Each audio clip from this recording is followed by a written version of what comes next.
Well, hello. This is something a bit unusual, isn't it? We don't normally dive straight into this, but as you can see, this is not your typical Wednesday show today, I'm afraid. No. You know what? An extra jacket on. You got a lovely cravat, and you're on your way to the Heidi High convention. Looks great. Indeed, I am. But anyway, By this the is Olympic just in size case. swimming pool. Go on. Do the I was just to say, proper just in case introduction. there's any clarification needed for the writing that's all over social media at the moment that tells you this anyway. This is indeed the Daily Show with him, Russ Kane, and with me, Phil Dave. Yes, yeah. So you're in the attic today? Gone up to the loft? I am, yes. I've decided to broadcast by the skylight today. Yeah. Was that because your mum said, "I think there's a dead bird in the water tank"? You went up. That's and right. said, well, yes. I'm here now. I might as well, just stay in the loft. Yeah, no, it's true. Have you got like your O-level results tucked away there? Nice pictures of you as a baby. Usual thing. Christmas decorations. O-levels, excuse me, not all as old as you. I think you'll find they were called GCSEs in my day. Thank you very much indeed. Rude. No, he's an Tell us arse, about your but picture, Russ. He's an arse, but he's cheap. No, Oh. I'll deal with it later. Yeah. No. I got my all the paintings are up. Paul Andrews, Phil's come on as an old school comic in honour of our first guest. Speaking of our first That's guest, we very will good. we will be taking the O'Neill a little later. Excuse. Oh wait. Ooh, steady. See what now. I did there? Sen Monroe, hello to you. Sen, I'm going to just very, very briefly mention this, and it's not a funny thing at all. Sen used to be a policeman. He's gone into entertainment world, and he's doing films, he's doing television, he's doing acting, all that sort of thing. And he did a really neutral post about the company that he has with a very, very dear friend of mine, who I also have another project with. And he got the most disgusting trolling. And it was so bad, I phoned him up yesterday. What is the matter with people? What is the matter with... Why do that? And he's a tough guy. Sorry, you know we've only got an hour to go, and you say, Yeah. what's wrong with people? How long It's have you got? But Phil, isn't that horrible? It was a completely neutral... It wasn't boasting, it wasn't doing anything. And this guy just went raving mad. I mean, really, paragraphs of it. And honestly, Anyway, that's precisely why I try and stay clear of social screw media. him. There's no point. Get a life. Afternoon, Madeiros, says Emma Webb. Paul Claridge, good afternoon. I don't like that. Isn't that a phrase anymore. type of wine, Madeiros? It is. Our qualifications, says Senna, written by a quill on parchment. They're actually not. You can see my qualifications on the cave walls in France. And afternoon, gents, all the way from Edinburgh. Right, let's crack on, because we've got two, not one, as if one wouldn't be permanent. We don't normally have guests, but it's a special... We don't normally have guests, but frankly, it's just easy for to get them on. So It's just easy because it's less work for Phil and I, frankly. I know, we can just sit back and enjoy the show, actually. We're not getting paid. We're not getting paid. The hell with them. Paul Claridge says, trolls are just cowards who hide behind their keyboards. Yeah, they're also sick. They're also just sick, jealous, embittered little twats. Oh, now actually, speaking of here, there's one thing that really winds me up. Well, people can't spell here. It's H-E-A-R, right? Thank you. H-E-A-R, the number of people who like H-E-R-E drives me mad. Well, what do they know? Not everyone can be a genius, Phil. I agree. And you are living proof of that. Right. Our first guest has a long history in the world of entertainment. She first came to prominence. It was during the siege of Mafeking, and the inhabitants were getting pretty depressed. And her agent at the time said, hey, why don't you come in? And she entertained the town. During the Battle of the Somme, when things were going really quite badly, she'd entertained the troops in the trenches, well, one by one, basically. Ladies and gentlemen, without further Edward ado, Hilary O'Neill. Oh, Hilary O'Neill, what an honour. It's an honour to meet you, Phil, I have to say. Russ, less so. Oh, don't worry about that. I mean, I know that you have known each other for a long time. In fact, you're possibly the only other person I know who deserves a longer service medal than I do. So I would like to congratulate you for surviving as long as you have. I tell you what, Bloody cheek. Everybody who really knows that Russ and I are the best of friends, and the teasing and the online banter. It's brutal. It is so brutal. It is, and sometimes people text me. Oh yeah, they think it's serious. They do, and they go, "Oh my God, Russ went too far," and I went, "I know, But Yeah, of course. But don't you find, though, Hillary, that the stronger, the more aggressive the banter, the better friends someone is? Don't you agree, Fishface? I do, you talentless little shit. Anyway, Jeff's now a young and up-and-coming, I know people are watching because they want their careers, someone at the very start of his comic careers called Jeff Stevenson. oh yeah, Jeff Stevenson says, Jeff's, I think, a 19-year-old comic, and plus that. there we go. Ask Hills if she ever worked with Grant Santino. Okay, so hello, Jeff. Jeff is one of our best British comedians. He's brilliant. Friend of Brilliant you and comic. I. And the reference to Grant Santino, very briefly, is that I was in the UK disco final in 1980, I think. 03, 1902. Yeah, they brought me in on Noah's Ark. You know, I got off the Ark and walked up the Thames, and then we recorded. And Grant Santino won it, I think, the year before I was in it. Gosh, Is that a real name, or is that? That sounds like Peter Gordino, doesn't it? Well, funny you should say that, because Oh, Peter God. Gordino hosted the TV final when I was in it. Oh my God, that's so weird. He hosted it live. Yeah, Ooh, I will you one see, day it's post. almost like Russ had a psychic moment there. Well, we call it something similar, but a psychic moment, yes. It is. Stephen Marsh. Stephen Marsh, by the way, accountant to the stars, because you were struggling with your accounts and he offered to help.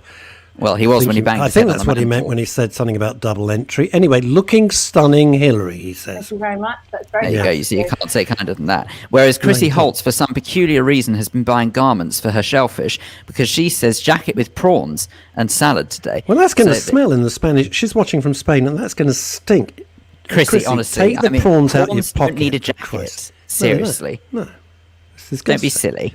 That's just showing off. And that's why she lives in the middle of a farm, because frankly, if you're stinking of prawns after 3 days in the Spanish sun, who's going to want to know you? Right, let's crack on with what I want to talk to you about. Maybe it's a There's dinner loads, jacket. loads of stuff. Emma Webb says, hiya Hills, Alan Samuels, afternoon gents, and Paul Andrews, Hills in the Kitchen, a new show on MRS. I don't know if that's the kitchen. Hills. Do you know what it is? But I think it'd be better just calling it Hill's Kitchen. Oh, yeah, I love it. Oh, that's very good, with Gordon Love it. Ramsay. Yeah, Very you good. see. That's very You good. missed a That's trick very there. clever. I also have to say, I'm sat on a deck chair. I've ordered all new furniture, and because of COVID and Brexit, lovely combo. It's Yeah, all it's good. delayed. Now, Why do don't you you know just what? tell the truth? I'm Hang on. so relieved. Phil, I'm sorry to so interrupt. relieved you Phil, said I'm that. I sorry tell you to what, because interrupt. I actually wondered whether or not it was one of those, you know, those ambulance stretcher things, and you'd actually told the paramedics, just hold fire just for a second. Okay, I've just got to do this. Yeah, Hang I'll on. be with you in a minute. They're actually stuck over there on another couple of deck chairs waiting. That's Oh, all guys, right. Not long. Yeah. 20 minutes, I'll be there. Hillary, why don't you just tell the truth? Your furniture was repossessed last week, and you went to Argos and you got one chair. Things aren't good in the entertainment industry. Let's be honest about it. Let's be honest about it. That's very true. I'm saving up for my second chair, Russ, and I'm hoping after this one I might crowdfund from your radio station. Oh, I would. I think, frankly, even after a few minutes, people realise this is a charity case. Alan Samuel says, "Can you do a shout out to my PA? PA. PA. I thought it said PA. To my PA, Margaret, a new listener. Hello, Margaret. Hi, You're Margaret. brave. You're very brave. Now let's crack on. One of the last 18 months have been revolting. Let's not kid ourselves. They've been absolutely shocking. You and I have been speaking almost daily how horrible it is. We've seen so many of our friends like just go into the wall because there's no you specialised in cruises. You're like one of the top cruise entertainers, which is huge. And if people think, oh, what is it, the Woolwich Ferry? No, we're talking about theatres on ships that are 3,000 seaters. Imagine the London Palladium in the middle of the ocean. That's what you're talking about. That's the scale of it. It's huge. Yeah, but of course it's bums on seats that count, and it's really disheartening when you have the first couple of rows filled up. But Well, for my show or Russ's show?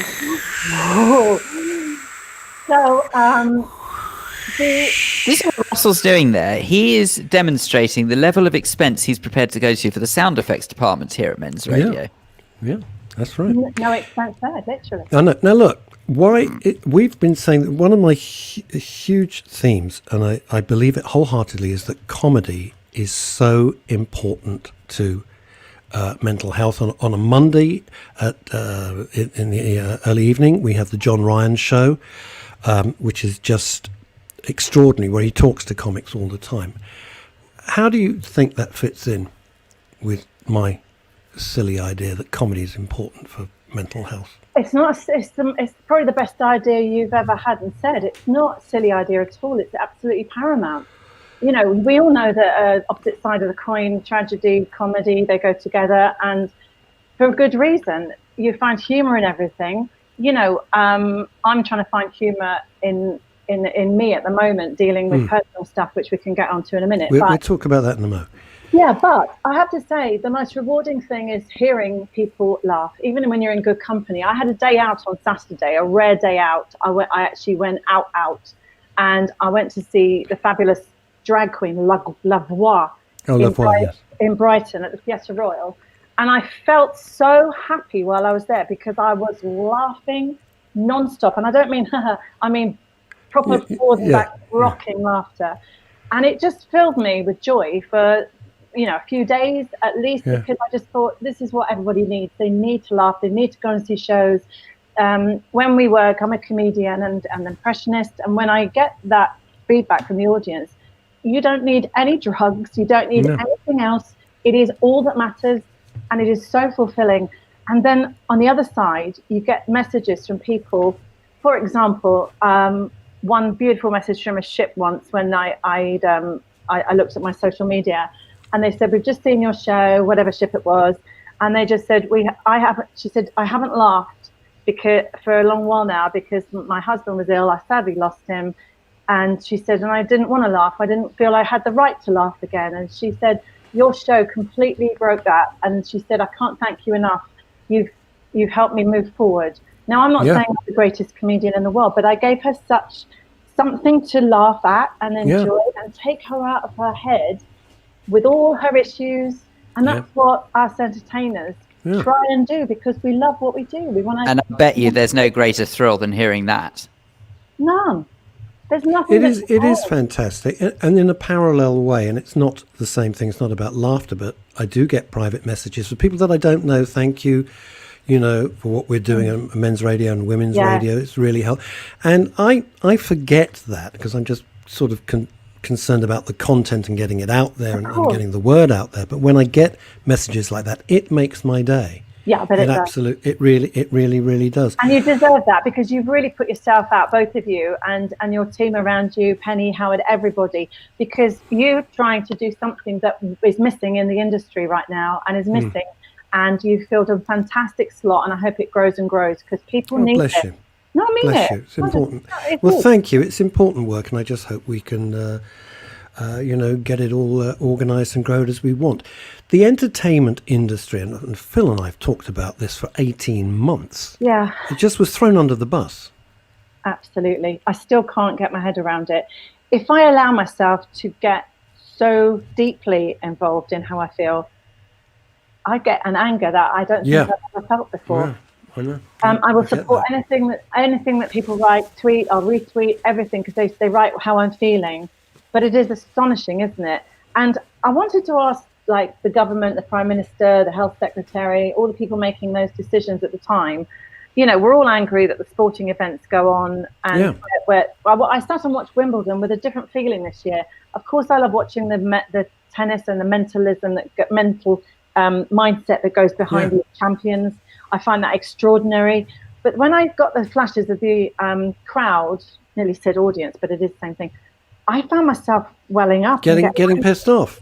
Yeah. Getting annoyed, Two reasons. No masks. Yeah. Okay, outside, fine. But people sat here. But I think this is a nonsense. And I think the worst thing is that we know our listeners have lost loved ones. They weren't able to be with them. To not being able to be with somebody when they're dying is the worst curse you can sort of almost wish on anybody. And then you see 5,000 people storming the gates at Wembley because their security was absolute nonsense. Might as well have had my dog there on patrol. Yeah. There's no correlation. It seems completely unfair. Not when the entertainment industry bring in billions of pounds per year. It, you know, I mean, I don't know the figures between sport and entertainment as such, but I can bet you we are right up there. No, it is. It's a multi-billion-pound industry, and it's very so why important. are we just completely swept aside? You can't help but wonder. You can't help but wonder whether or not there was personal influence as far as the politicians making the decisions concerned, thinking, well, we can do without theatre, but we can't do without our sport. Oh, we had that fabulous quote where I won't swear on your radio show, but the ballet dancers. Well, no, the ballet dancers go to the back of the queue. That's how they kind of named us all as ballet dancers. Like that's right. That all in the same pot. Comedians, all the special acts, the singers, the musical theatres, the creatives, the choreographers, the wig makers, like everybody connected with show business. See what people. But then the other thing as well, of course, is it's not just. Sorry, I was just going to say it's the other thing as well. Is it's not just about whether or not it's personal preference to those who make the decision, but you also can't help but wonder whether or not it's a case of who shouts the loudest. And I feel as if though the multi-millions, if not billions of pounds generated through sponsorship of sports are probably shouting a little louder, and you can't help but wonder it. I have no proof. Phil, money gets you honey, and it's absolutely horribly true. You know, the Premier League is a multi-billion-pound industry. It's an industry. You're not paying footballers, you know, what they used to get 30 quid a week and a pair of boots. It's billions and billions of pounds. You've got 18-year-old kids earning 150 grand a week. Let's not get into that. It's neither here nor there. No. But what Hilary has touched on as well, which people really forget. It's not just the people you see on the stage. Just to take theatre for a sec. It's all the people backstage, hundreds of people who make the sets, who do the costumes, the wigs, the lighting, the sound, front of house, selling you your ice cream. As long as it's not Ben and Jerry's. It's all of that sort of stuff. It's hundreds and hundreds of people. Huge what are they supposed... And the thing is, Hills, we're so bad for mental health. They've got no income. What are they supposed to do? You can't reinvent yourself as a mechanical engineer, you know, when you've been a dresser for 20 years. I don't know how people have honestly got through. I've been quite fortunate. I've saved quite a bit through my career, and my God, I've needed it over this period.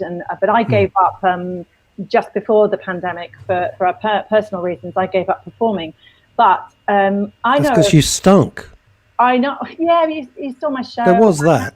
I know. I you were never very good. Bail out. You just speak the truth. Thank you. Veronica Curran up in Edinburgh says, we need comedy, especially through the pandemic. It helped me. Yes. I try each day telling myself I am positive and happiness is my choice, and dwelling on dwelling on sadness. Grateful I found MRS. It opened up feelings I've hidden way too long. Well, bless you, Veronica. Thank you very much. That statement there, surely, boys, this is what your whole radio station is about, getting that feedback. What a difference you've made to that one person, but many others who maybe aren't writing in and saying... No, seriously, it's what you were saying before about that person who came up to you about after they'd suffered loss and how your comedy show gave them the ability to laugh again. I can't speak for Russ. I've got a rough idea of what he thinks, but I would suggest that it's those kind of messages from Veronica that absolutely mean that what we do is completely worthwhile. It is worthwhile. Don't ever think otherwise. It is. It's much needed out there more than ever. People are still struggling. I know the doors have opened slightly, and I'm still a bit like, Freedom Day?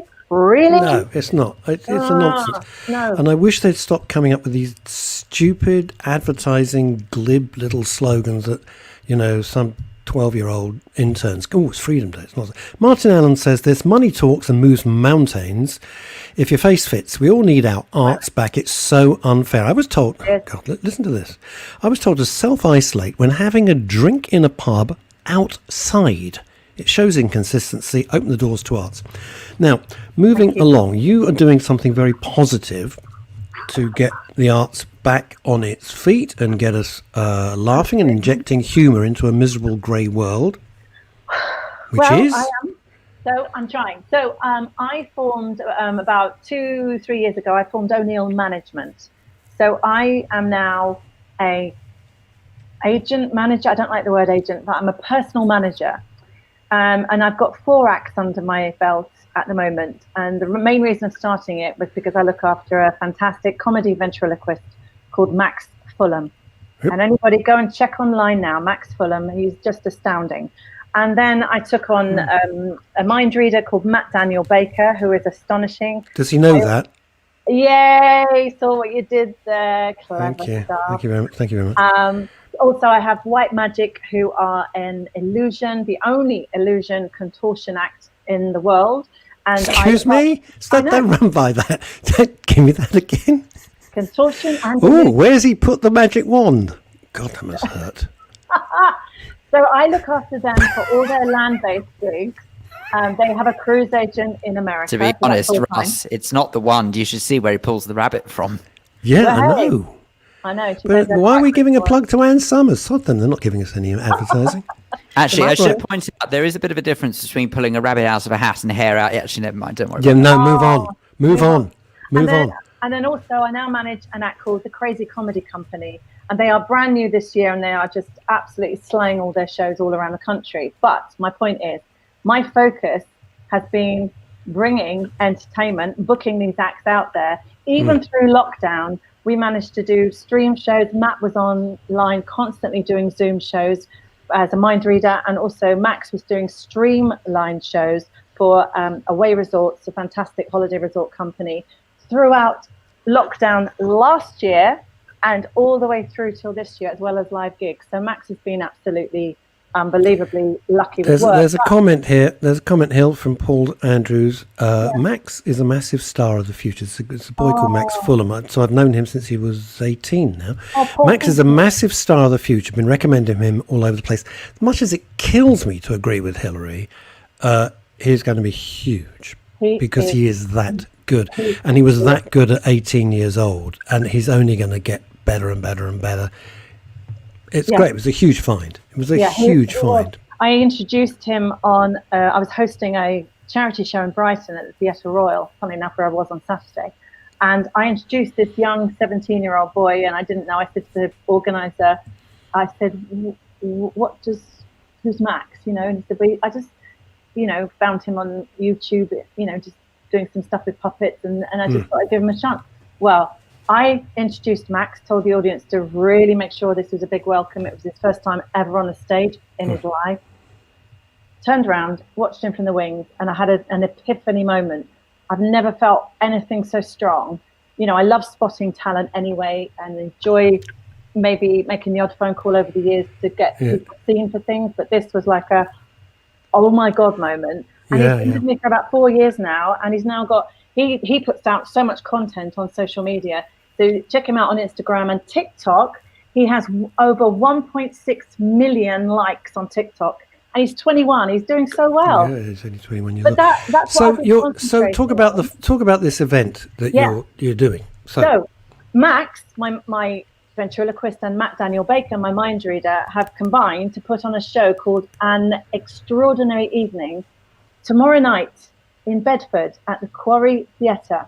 It's part of the Bedford Fringe, it's called Bed Fringe, and it's a comedy festival in Bedford. It runs till August 1 or 2, I think, August 2, I believe. And they're on tomorrow night, and I really would love people to go along and buy a ticket. How do they get tickets? Oh, things were going so well up to that point. I've got a phone number. Well, someone's got to sell the ice creams. That's great. Okay. I heard that. Thank you. That's so all right. The phone number. I've just written the phone number down in case anybody wants to phone up and book a ticket. Well, it's Phil, hang on. What? Okay. What? If you say it slowly, I know Phil can. Yes, Phil can. Oh, sorry, I was thinking about something else. Phil can put the number up on the screen. So if you do it, like you were talking to me, slowly. Okay, so you understand. Okay, so it's a Bed Fringe. It's a Bed Fringe. If you type Bed Fringe into Google, it'll come up with the Quarry Theatre, Bedfordshire Fringe, etc. Or you get the John Lewis Haberdashery Department, one of the two. Or gardening equipment, yes. Of course. So the number to call is 01234 362 337. And it's tomorrow night. And it's Bedford. And it's the Quarry Theatre, and I'll be thank you. That's right. You can call 01234 362 227. That number again is 01234 362 what? 362337. Beg your pardon, Oh Phil. dear. Oh, it was going so well. Hillary, you had one thing to do.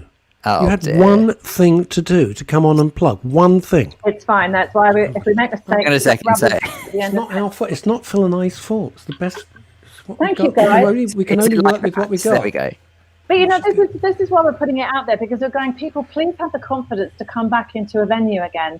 When I went out Saturday, the theatre was packed, and I was a little bit like, oh, not sure. Yes, you see, I'd be a bit twitchy. I'd be No. twitchy. No, everybody honest. had to have proof of their COVID negative test. And how do they do that? Oh. Seriously? Everybody. Okay. You rock up at the theatre. What do you do? You got it on your phone, or Yes. what's the deal? The National Health send it through to your phone. Yeah, no, I That's got our that. proof. I got. Yeah. But hang on a second. I really don't want to put a dampener on that. Truly, I don't. But the awful truth is, when it comes to registering the tests, because I actually took a test yesterday, I was feeling a bit under the weather. I wanted to make 100% sure there wasn't anything funny going on. So I took the test yesterday, came up as negative, I'm pleased to say. Yep. And then the way you submit it is you go on to the government website, you submit your test I result. do it every day. You submit that test result, though, and they don't check it. They can't check it because you've I see taken your that point. test yourself. So if someone submits a negative test when they're positive, Oh, I'm gosh, just that's a saying, good don't point. get me wrong. No, but I don't know. get me wrong. Don't get me wrong. I would hate to think anyone would be stupid enough to do that, but I can't rule it out completely. That's the only flaw. That really is the only flaw with that particular Okay. testing system. I take But your make no point. mistake. Make no mistake. You would like to think that the vast majority of the people in that auditorium would be honest about that. And know. I have no reason to doubt it, because honestly, I think the motivation for most people is they just want to get back to the theatre again. And I We would just want to get back to life. Now, Christopher George Bartholomew is saying, I have no idea because I've got a memory like a mayfly. 337. The phone number was Right, there we go. Okay, so it's updated. Bed friends, there we go. 01234 362 337. That's Super, I all really right. appreciate that. And don't forget, it's Kanesham. That's Key. What? No, forget it. All right, it's a little So joke that's with me. tomorrow night. That's tomorrow night with Matt Daniel Baker, the mind reader, and Max Fulham, my comedy impressionist. I'm the impressionist. Sorry, the comedy ventriloquist. And You heard of the? Have you heard of the Trade Description Act? I take it. do you know what? You're going to Just- get such a visit from the Smack Fairy. I wasn't planning to if go you to our don't mind Compton me Street saying- today. I'm busy. me saying. and Christopher George Bartholomew says, good fun. says, "See you in Blackpool." Sounds like a threat. No, it can't be. It's my second home. Is it? Oh, Oh, I love Blackpool. I love everything about Blackpool. You do. You go to the magic convention, which I no. said to you I would go with because I absolutely adore magic. As anyone Right. who actually knows me knows. In that case, that I when love it magic. happens again, Russ, you have Yeah, to we'll go. come up to It's magic. extraordinary. I love it all. Yeah, you And will. we'll see where that rabbit does come out of the contortionist because I'm already excited. Now, we haven't got very long. Okay. Because I've got an actual doctor coming on in a minute, but I want to touch on something, or maybe we should get you back Russ, if it you're was the only available. way he could get an NHS appointment. It's not even anything to do with the show. No, I had to be there, and if you're late, you got to deal with the receptionist, and they make Satan look like friendly.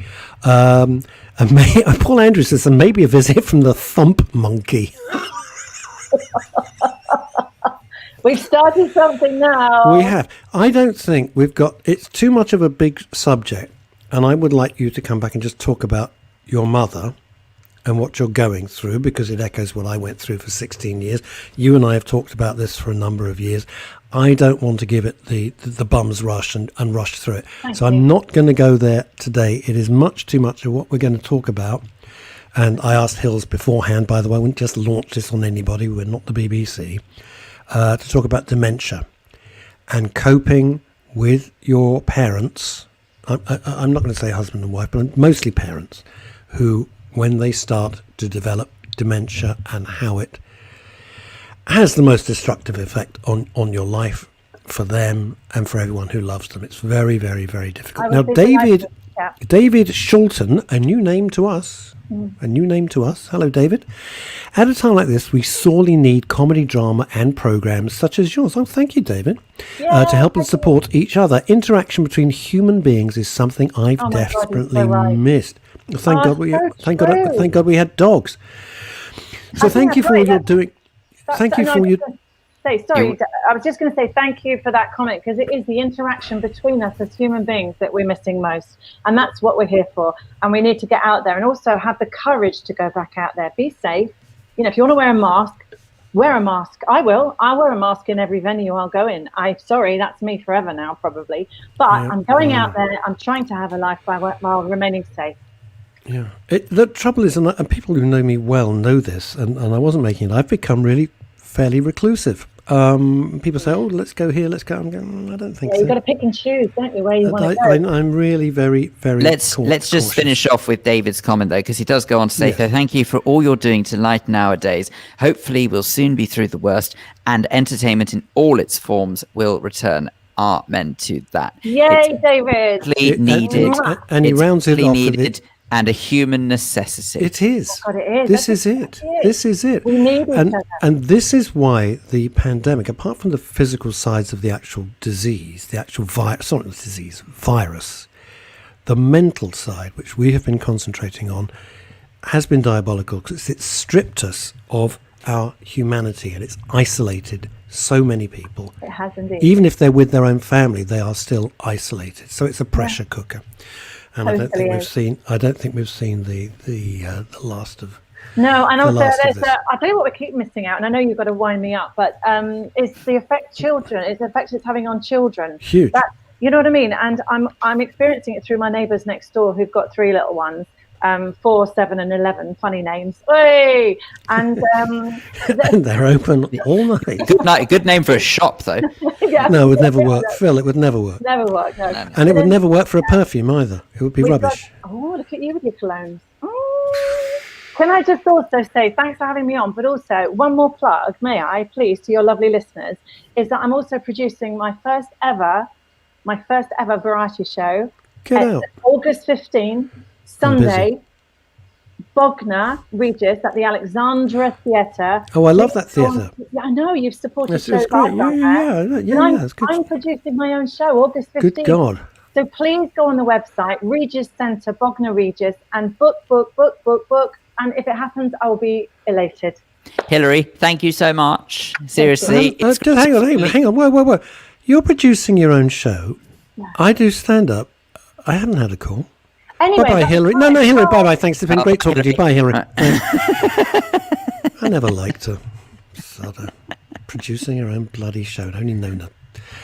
Well, she's only 27, but it's odd I've known her about 30 From one plus years. superb guest to another, we are really delighted to say, I should say, that waiting patiently in the digital green room to talk about just to talk to us some common sense is the marvellous Dr. Sarah Jarvis. Dr. Sarah, a very good afternoon to you. Thank you. Very good to be with you. Very nice. Loving the colour of your ceiling. No, I'm serious. That's really nice. Is it turquoise or is it just the light? No, I think it's just the light. Oh, it's just the light. Okay, fine. That's not here nor there. Not that exciting. Then, thanks for joining us. I know it was fairly short notice, but thanks a lot. You're an expert on the vaccinations, etc. So please talk us through, because there's so much hoo-ha about it, and I want lovely to listen to someone who's an actual doctor, not a hairdresser from Stoke-on-Trent who thinks they're a doctor. I couldn't agree more. I'm afraid there are an awful lot of graduates of the University of Twitter and TikTok out there. Should I say PhDs from the University of TikTok? Oh, that's so good. I'm going to make that. We are seeing very much a game of two halves here. We have done unbelievably well with our vaccination program. We have vaccinated, actually, nearly 80% of the population have had a first vaccine. And we are now in the position where we estimate we've saved 37,000 lives in the first 6 months of this year in England alone. And prevented, I know they're extraordinary figures, and prevented 12 million infections. Amazing figures.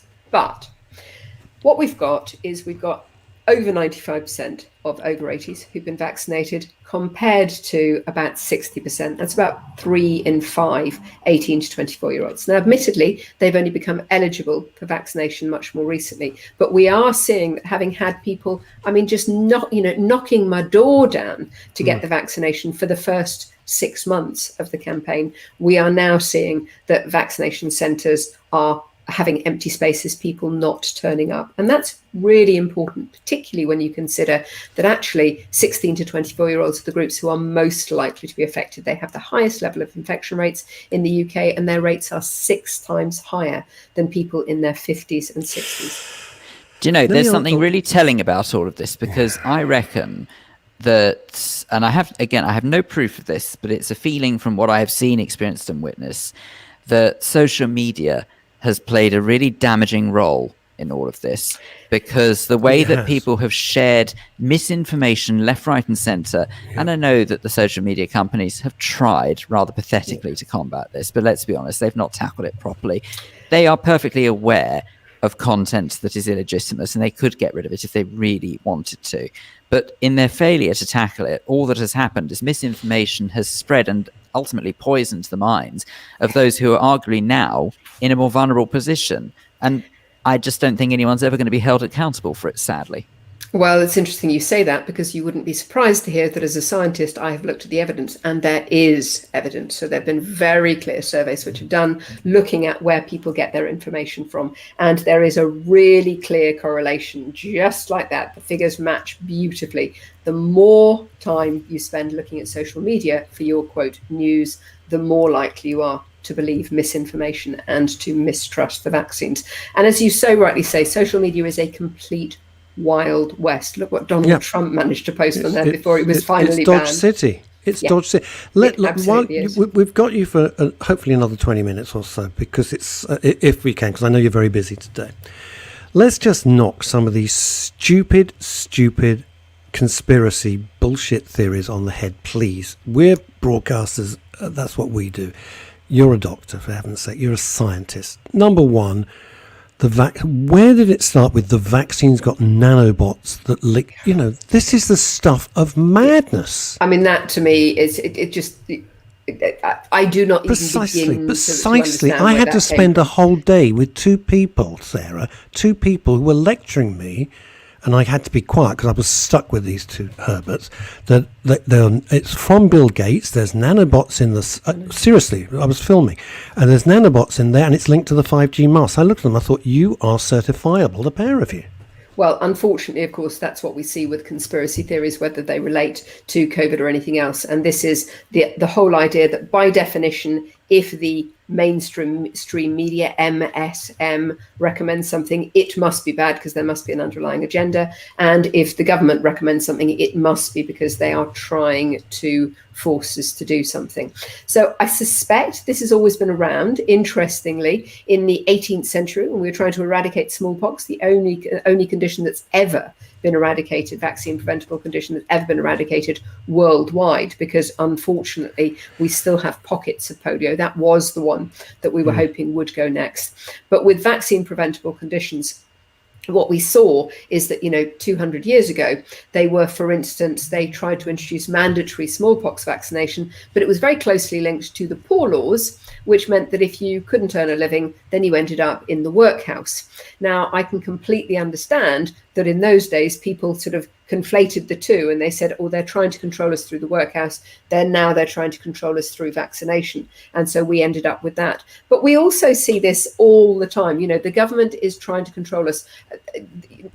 Bill Gates is trying to control us. I can tell you for a fact, Bill Gates has got no interest whatsoever in 92-year-old Myrtle, or whatever her name was, who was the first person to receive the vaccination in the United Kingdom. And there is absolutely no reason. I personally believed so strongly in the vaccines and was so confident. And I have degrees from Cambridge and Oxford, including one in critical appraisal. That's just showing off. Yeah, but thank actually, you. Sarah, this is just to try and explain. But it goes one step further. It does go one step further than that, because if people genuinely are that stupid, and I really, really struggled to get my head around it, the problem is, if you have a look at a vaccination, and most people have been able to see the vaccination for themselves as it goes into their arms, it's a clear liquid. It's a see-through liquid. Now, I work in technology outside of radio, and actually do technology stuff for radio as well. I have yet to stumble across, and it doesn't mean it doesn't exist, but I'm quietly confident it doesn't exist, a see-through chip that is that small that it's invisible to the naked It's a eye. nanobot, Phil. No, but let's move on from that one, because that's just so ludicrous. If you Let me ask you genuinely this. believe that, Yeah, there is it nothing. is, yeah, but I they're can say idiots. that's I gonna mean, persuade why don't you. the trouble is, because they're loud idiots, that they take up a lot of bandwidth, and they're infuriating. Let me ask you this then, because this is important. The next argument. Well, all other medicines takes 5 to 10 years. They've whipped this through in 27 minutes. Right. It's not safe. Okay, so this is one which is really, really easy for me to counter with the facts, because I know a great deal about what happens when drugs come to market, and it is the fact that on average it takes 10 years for a vaccine to get to market is nothing to do with the fact that they are spending 10 years waiting for long-term side effects, because the studies are not 10 years long.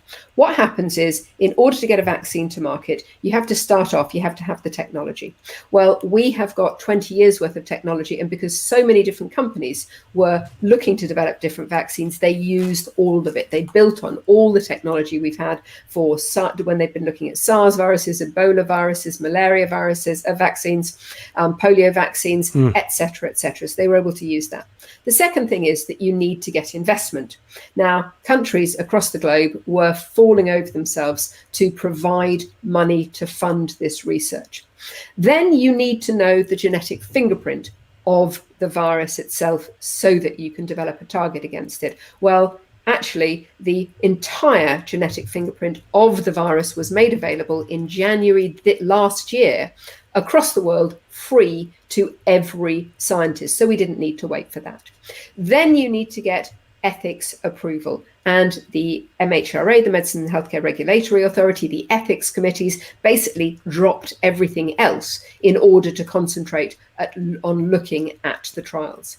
Then you normally do 3 phases of trials. The first one, which was done in every case exactly as it would have been done any other way, is to look at safety.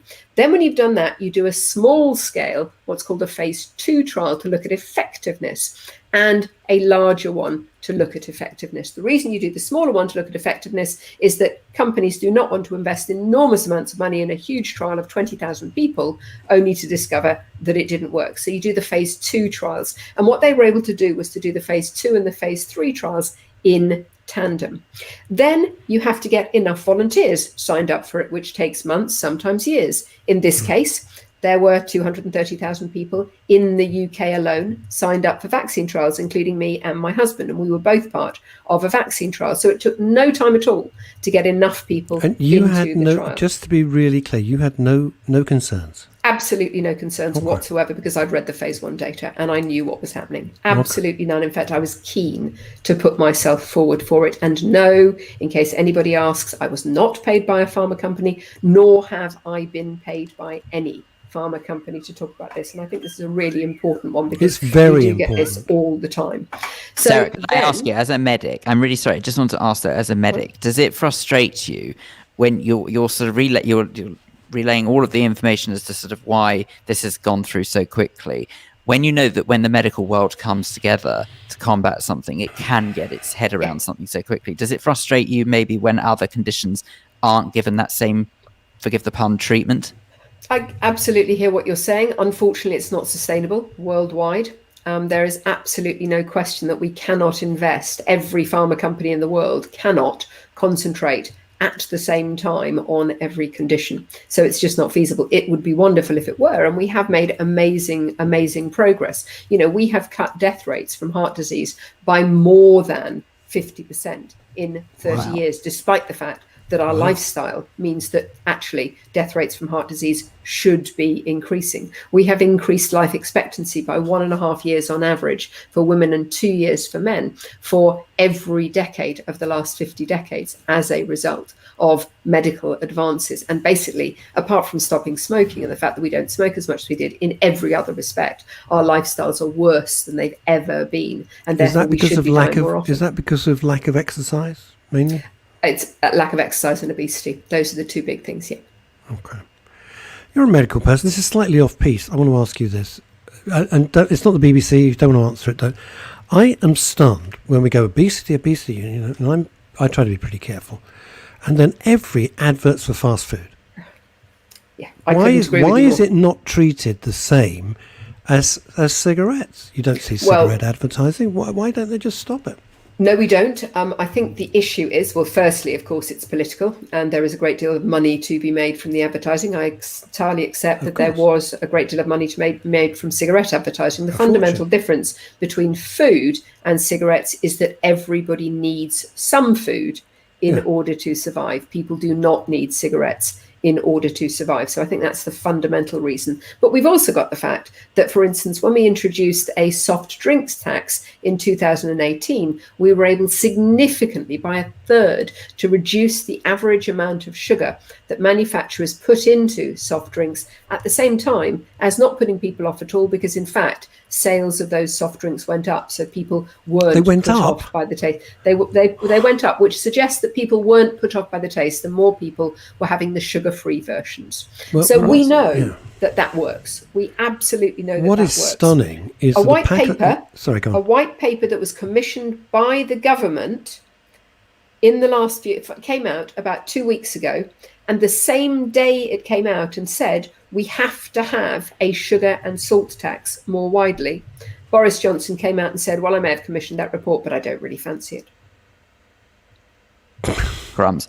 Can I just sort of ask, just to bring it ever so slightly back to the vaccine, because just because conversations progress, we have gone a little off track, but more importantly about the vaccine, which I know is the reason why you're here to talk about, is what would you say to try and reassure anyone listening who's heard what you say, but they can't get out their heads the messages that they have seen? What needs to change in our battle to try and persuade people to have both doses of the vaccination? I think we need to start having sensible conversations about it, and I would really encourage parents or people who know young people, older people who've had the vaccine themselves, to talk to young people about it and to find out what messages they have heard, to encourage them to go to really reliable sources of information. We know that there is absolutely ample science behind the vaccines. We also know that vaccination is, frankly, our only way out of this in the short to medium term. Let's go back to that idea that we would have had 37,000 more deaths in England alone in the last 6 months if it wasn't for the vaccines. We need to encourage people to challenge the views they've got. Another very good example is, for instance, pregnancy. People are worried, younger people in particular are worried that it might affect their fertility because of message they've heard online. Well, firstly, there is no biologically plausible mechanism how that could possibly happen. Secondly, the myth that has gone round because somebody decided it was a brilliant idea to make it sound more plausible, to say, oh, syncytin-1, which is a protein found in the placenta, is very similar to the COVID spike protein. So therefore, if you have the vaccine, then you will make antibodies against your placenta. Well, firstly, if you get the infection, you're going to be stuffed to the gunnels with spike protein. Therefore, surely you would be more likely to make antibodies from the infection where you have a far higher dose of that virus. And secondly, the spike protein of coronavirus bears about as much relationship to syncytin-1 protein as a human being does to a banana. So there is absolutely no reason. But finally, I would say, if you want to get out of this, if you want to avoid our hospitals being overwhelmed, 5.3 million people on the waiting list, people not able to get into hospital when they have conditions that you could get, like appendicitis, then we all need to have vaccination. Just finally, I was going to say there's one thing about long-term effects that really is unanswered, because it's the great unknown. How do we tell people to not worry about the long-term effects which people have talked about?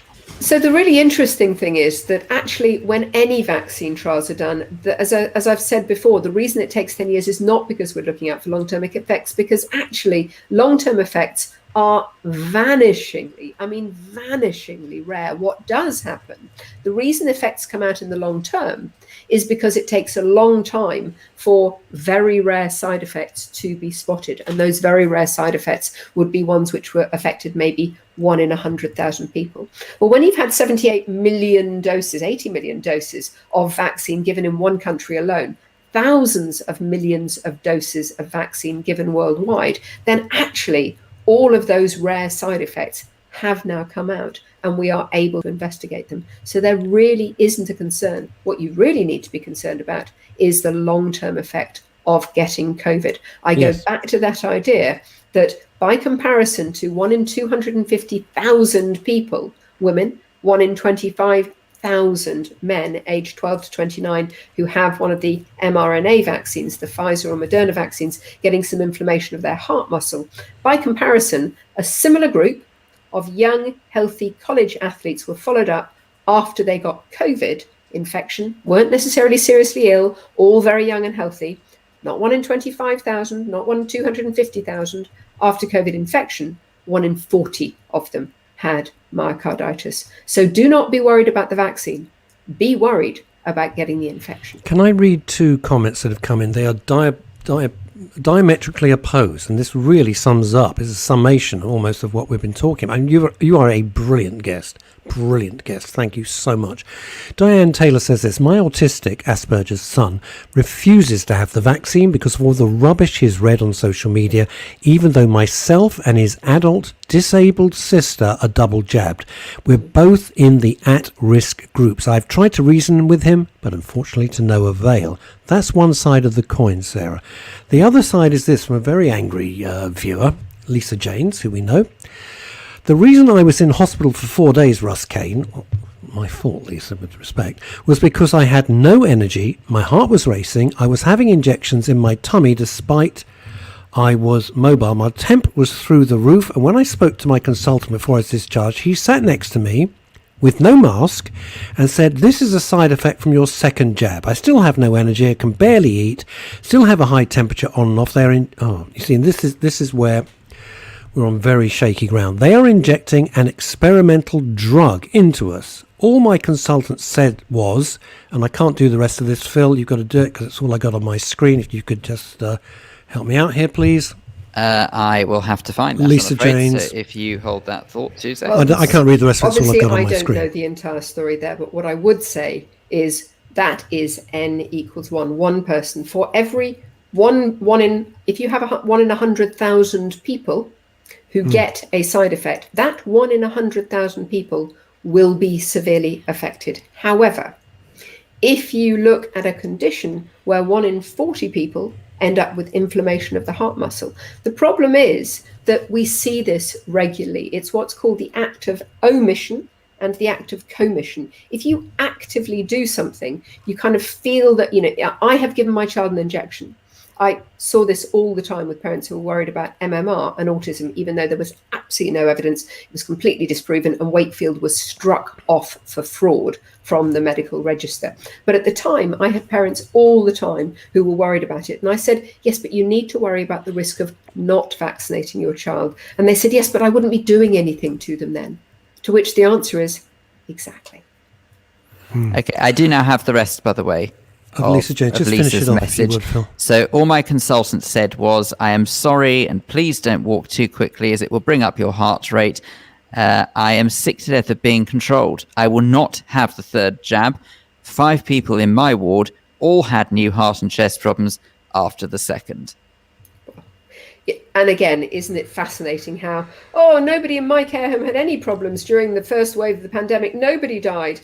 And yet, after the vaccines, people started dropping like flies. It's always somebody I know who. This is just not science. We need to look at the science, and we need to look at the 37,000 lives which have been saved as a result of this, and put that risk into perspective. Now, rather than relying on the name of the my game. mate on Twitter said. Sarah, let me just say this, and this is how bad this can be. My daughter's a doula, a birth partner, as well as doing other things, right? She went to get the vaccine. She said, why do you keep asking if I'm pregnant?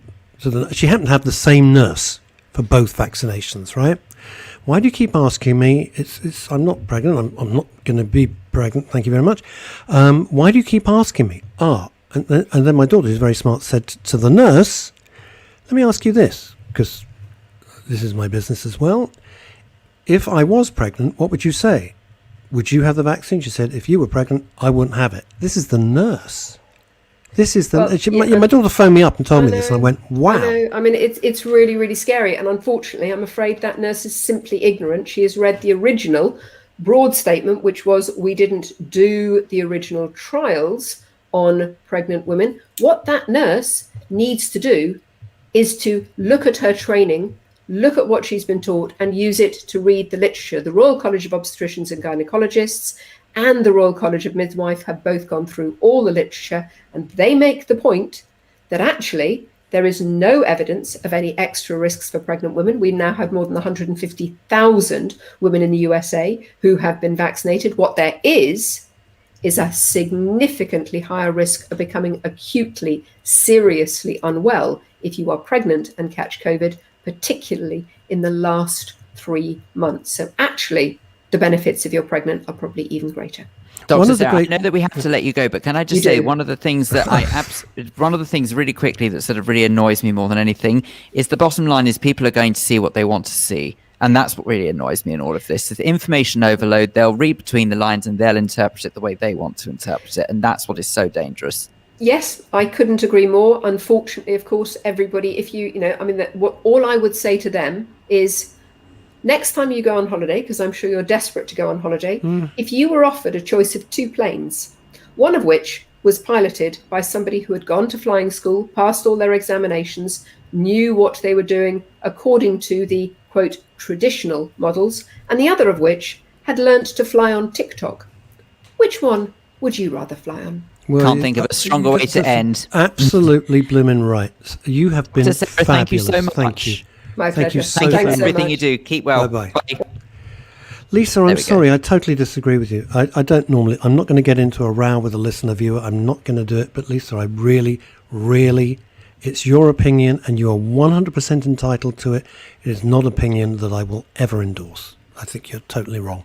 But it's your opinion and you must live your life exactly the way you want to do. And I would rather listen to Dr. Sarah, who's got the facts rather than the myths. It's so important. I think one of the best guests we've ever had. No, Dr. Sarah's been around for a long time doing stuff with media, and she's a very, very competent person. There's no. See, how can you argue? See, Phil, we can only do this because we're not the BBC or whatever. Lisa James comes. This is bullshit, lady. Why do you think she'd be... Lisa, I'm not going to get annoyed. I'm really trying not to. But why do you think she would come on and do that? She's a doctor, for God's sake. How can you just turn around and say, oh, it's all bullshit? With what knowledge do you say that? I don't know what you do for a living, Lisa. And that's not my business. But you're not a doctor. I'm not a doctor. But I listen to a doctor. Be perfectly honest with you. I'm surprised, Lisa. I'm surprised at you. I'm just going to say, I actually am not just saying this just because Dr. Sarah was the guest on this show. But I genuinely believe that out of everyone I've ever heard explain the situation, and this goes way beyond any other TV doctors that I've heard speak about this, that was the most clear and concise and understandable explanation to most of the myths that surround the vaccination that I've ever heard. And I've heard a lot of it. I cannot for the life of me understand why people would say anything other than it's miraculous that after such a quick turnaround that modern science has allowed us a vaccination. Could you just imagine anyone going through the Spanish flu? Yeah. Okay, when the Spanish flu was out, they could have only dreamed that there would be some medicine, some treatment, some whatever you want to call it, that would help us overcome this nonsense. And I can't understand, genuinely can't understand why anyone would say anything other than, wow, how fantastic and lucky are we that we live in this day and age. I can't understand it, truly I can't. And I really think that it is the Paul Andrews, nothing Dr. Sarah said was bullshit, just proven evidence from the front line. The bonkers arguments that have been ramping up are dangerous and cultish. Yes, they are. Would I rather listen to Dr. Sarah or to that swivel-eyed lunatic, what's his name, Corbyn? Piers Corbyn. Piers Corbyn. Do I want to listen to him? I want to listen to him if I asked him what day of the week it was. People should ask themselves, this is a good point from Ramsey Y. Masal, and people should ask themselves why they don't have polio. I'm not going to read the rest of it. Yeah. I'll leave that. Anyway, Lisa, I'm not having a go. You got to do what you got to do. But I just actually, if anything, I feel more sorry for anyone who can't be reassured into it. Truly, I feel more sorry for someone who can't be more reassured by it, because actually there is a way out of this, and we all need to work together to take it, because honestly, if we don't, we're just going to be like this forever, and it's going to be horrendous. So anyway, unfortunately, that is all we've got time for today. Thank you so much, everybody who is involved. Thank you for your comments. Thank you to Hilary O'Neill. Thank you to Dr. Sarah Jarvis. Should we do it all over again on Friday, Ross? Why not? Be rude not to. Take care. Until then, stay safe.